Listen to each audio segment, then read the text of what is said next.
చేసుకొని మోకరించి ఉపవాసం ఉండి ప్రార్థన చేయటానికి తన మనస్సు నిబ్బరము కలిగి ఉన్నాడు.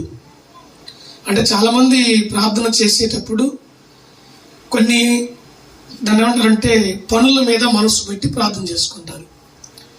ఈ మాట ఎందుకు చెబుతున్నానంటే దానియేలు నా మనసు నిబ్బరము చేసుకొని, అంటే నాకు ఇంకే పని లేదు, ఏ అవసరం ఉన్నా సరే నాకు అవసరం లేదు, నేను అక్కడికి వెళ్ళాల్సిన పని లేదు, నేను ప్రార్థన చేస్తానని చెప్పి అతను గోనెపట్ట కట్టుకొని ధూళి తలపై పోసుకొని ఉపవాసం ఉండి తన మనసు నిబ్బరం చేసుకున్నాడు.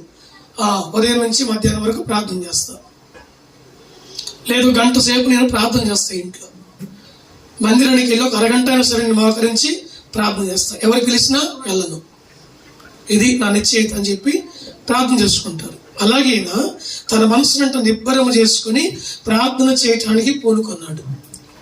ఏ కారణానికి పూనుకున్నాడంటే తన ప్రజలను విడిపించేదానికి, తన ప్రజలను రక్షించేదానికి, బానిసలుగా ఉన్నటువంటి తన ప్రజల్ని కాపాడేదానికి.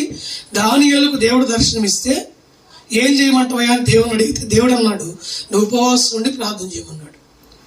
అంటే ఒక సేవకుడు, ఒక ప్రార్థన చేసేటువంటి దైవజనుడు ఉపవాసం ఉండి ప్రార్థన చేస్తే బంధకాల నుంచి దేవుడు తన ప్రజలను విడిపిస్తాడు, కుటుంబ ఇబ్బందుల నుంచి దేవుడు విడిపిస్తాడు, కుటుంబ సమస్యల నుంచి దేవుడు విడిపిస్తాడు. దానికి కారణం ఎవరు? దైవ సేవకుడు. ఆయన చెప్పింది ఎవరు? దేవుడు.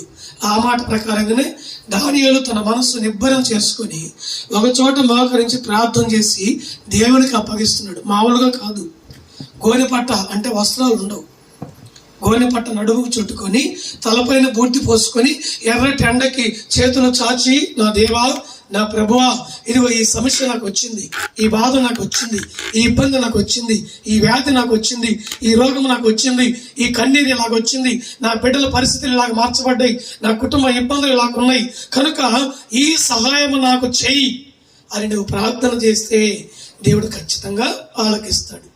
ఎలాంటి ప్రార్థన? మనస్సు నిబ్బరం చేసుకోవాలి. ఎలాగా?